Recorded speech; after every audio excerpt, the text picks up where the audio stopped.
રાજકોટમાં ખાડા રાજથી પરેશાન જનતાએ વિરોધ નોંધાવ્યો છે। મોવડી વિસ્તારની વગર ચોકડીએ વિરોધ નોંધાવ્યો છે। ખાડા બુરો સદસ્યતા અભિયાનના બેનર લગાવી વિરોધ નોંધાવવામાં આવ્યો છે। વગર ચોકડીએ 2 થી 3 ફૂટના ખાડા પડ્યા છે। મસમોટા ખાડાના કારણે સ્થાનિકો હાલાકી ભોગવી રહ્યા છે। સ્થાનિકોને હાલાકી ભોગવવાનો વારો આવ્યો છે। તો રાજકોટમાં ખાડા રાજ જોવા મળી રહ્યું છે। ખાડાનું સામ્રાજ્ય જોવા મળી રહ્યું છે। તો રાજકોટમાં ખાડા રાજથી જનતા પરેશાન છે અને જનતા વિરોધ નોંધાવી રહી છે।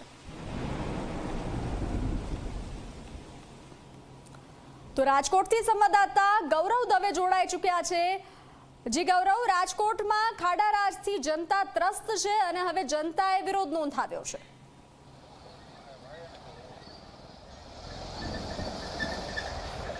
ચોક્કસ જ બંસી વોર્ડ નંબર 11 જે રાજકોટનો આવેલો છે ને 2 દિવસ પહેલા આ જ વોર્ડની અંદર અંબિકા ટાઉનશીપ વિસ્તારના લોકોએ ભારતીય જનતા પાર્ટી સામે રોષ છે તે વ્યક્ત કર્યો હતો। ફરી એક વખત આજે વોર્ડ નંબર 11 એટલે કે મોવડીના જે વગર ચોકડી આવેલી છે કે ત્યાં સ્થાનિક લોકો છે તેમના દ્વારા ભારે વિરોધ છે તે કરવામાં આવ્યો છે। આપને દ્રશ્યો બતાવવાનો પ્રયાસ મારા કેમેરા પર્સન ઉદય કરશે કે જે રીતના ભારતીય જનતા પાર્ટી દ્વારા સદસ્યતા અભિયાનની શરૂઆત કરવામાં આવી છે તે જ પ્રકારે સ્થાનિક લોકો છે કે તેમના દ્વારા ખાડા બુરો મદદ સદસ્યતા અભિયાન આ પ્રકારના બેનરો છે તે લગાવી અને ભારે વિરોધ છે તે કરી રહ્યા છે। એટલે કે ક્યાંક રોડ રસ્તાઓની બિસ્માર હાલત રાજકોટ શહેરની અંદર જોવા મળી રહી છે। સ્થાનિક લોકો હવે ક્યાંક રોષે ભરાયા છે અને જે રીતના કોર્પોરેટર હોય, ધારાસભ્ય હોય કે પછી સાંસદો હોય, તમામની સામે પોતે રોષ છે તે ઠાલવી રહ્યા છે।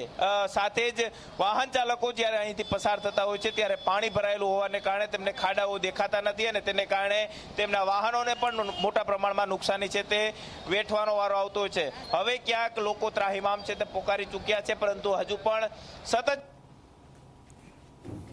તમામ બિસ્માર હાલત અત્યારે જોવા મળી રહી છે। વગર ચોકડીના દ્રશ્યો છે, આ તરફ પાળ ગામ તરફ જવાના દ્રશ્યો છે તે પણ બતાવવાનો પ્રયાસ કરીશું અને ખાસ કરીને અહીં કેટલાક સ્થાનિક લોકો છે તેમની સાથે પણ વાત કરવાનો પ્રયાસ કરીશું કે કયા પ્રકારની પરિસ્થિતિ છે। શું કહેશો, કેવા રોડ રસ્તાઓ છે અને આજે કઈ રીતના વિરોધ? રોડ રસ્તા ભયંકર ખરાબ છે। આ વર્ષોથી આની આ પોઝિશન હોય છે। દર વર્ષે અમે કમ્પ્લેન કરી છે, કોઈ આવતા જ નથી। દર વર્ષે અમે કમ્પ્લેન કરવા જાય છે તો કોઈ ટ્રેક્ટર નાખીને વયા જાય, કોઈ જોવાય નથી આવતું અને દર વર્ષે અમે કમ્પ્લેન કરી તો કોઈ જોવાય નથી આવતું। શું કહેશો, કઈ રીતની પરિસ્થિતિ છે અત્યારે? ખાડાઓ કેવા? તમે શૂટિંગ કરવા બધે મીડિયા વાળો કાંઈ તમે જોવો અમારી આ પરિસ્થિતિ કોઈ સાંભળતું નથી। અમે દર વર્ષે કમ્પ્લેટ કરીએ, આજ 10 વર્ષથી આના પરિસ્થિતિ છે। કેટલા વાહન 10 ગામના રસ્તો છે કે તમારી નજર સામે જો કેટલું વાહન નીકળે છે અને પડતા રહે છે। કેટલા નાના વિદ્યાર્થી દીકરીઓ નીકળે વાહન લઈને, કેટલી ફારે પડી છે। મારી પરિસ્થિતિ પરંતુ હું એક ટેમ્પરની અંદર ખાડાની અંદર તારા વાગ્યો તો આવતો રહી ગયો। કેટલા ટાઈમ છે પરિસ્થિતિ બસ બહુ કમ્પ્લીટ કરો ને એક ટ્રેક્ટર મોકલે નાખી દે, ક્યાં નાખ્યું છે, કેવું નાખ્યું છે, શું પરિસ્થિતિ છે, કોઈ રીતના વિરોધ કર્યો?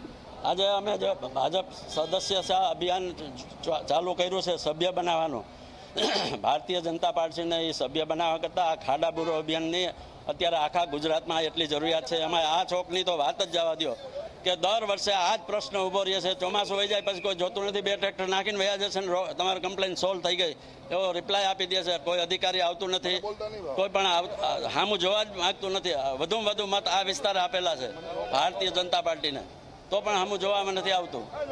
શું કારણ શું આનું ખબર નહીં। હવે આ લોકોને કેબિનેટ મિનિસ્ટર આ વિસ્તારના છે ભાનુબેન બાબરિયા, કેટલી વખત 3 વખત અહીંથી જ છૂટીને મોકલેલા અને આ વખતે તો મિનિસ્ટર બનાવ્યા છે।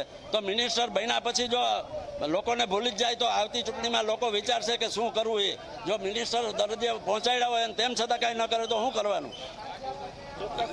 સ્થાનિક લોકો ભારે વિરોધ છે તે કરી રહ્યા છે। ધારાસભ્ય, કોર્પોરેટર કે પછી સાંસદ સભ્ય આ વિસ્તારની અંદર ફરક્યા પણ નથી, પરંતુ મહત્વની વાત એ છે કે તાજેતરની અંદર લોકસભાની જ્યારે ચૂંટણી હતી ત્યારે વોર્ડ નંબર 11 સૌથી વધારે લીડ છે તે ભારતીય જનતા પાર્ટીને અપાવી હતી અને તેને કારણે જ આ લોકો હવે વિરોધ છે તે કરી રહ્યા છે। કારણ કે જે તે વખતે ચૂંટણી સમયે નેતાઓએ મોટા દાવાઓ છે તે કર્યા હતા, વચનો આપ્યા હતા, પરંતુ એ વચનો ક્યાંક નિભાવવામાં નેતાઓ છે તે ફરી એક વખત નિષ્ફળ છે તે નીવડ્યા છે અને તેને કારણે જ હવે સ્થાનિક લોકો છે કે તેઓ રોષે ભરાયા છે અને ભારે વિરોધ છે તે નોંધાવી રહ્યા છે. રાજકોટના મવડીથી પાળ તરફ જતા જે વગર ચોકડી આવેલી છે ત્યાં વગર ચોકડીના આપને દ્રશ્યો બતાવ્યા, પરંતુ રાજકોટ શહેરના અલગ અલગ જે વિસ્તારો છે કે ત્યાં આ જ પ્રકારની પરિસ્થિતિનું નિર્માણ થયું છે ને હવે ક્યાંક લોકો રોષે ભરાયા છે અને ભારતીય જનતા પાર્ટી સામે પોતાનો રોષ છે તે ઠલવી રહ્યા છે. જી બંસી. જી ગૌરવ, જાણકારી સાથે જોડાવા બદલ આભાર.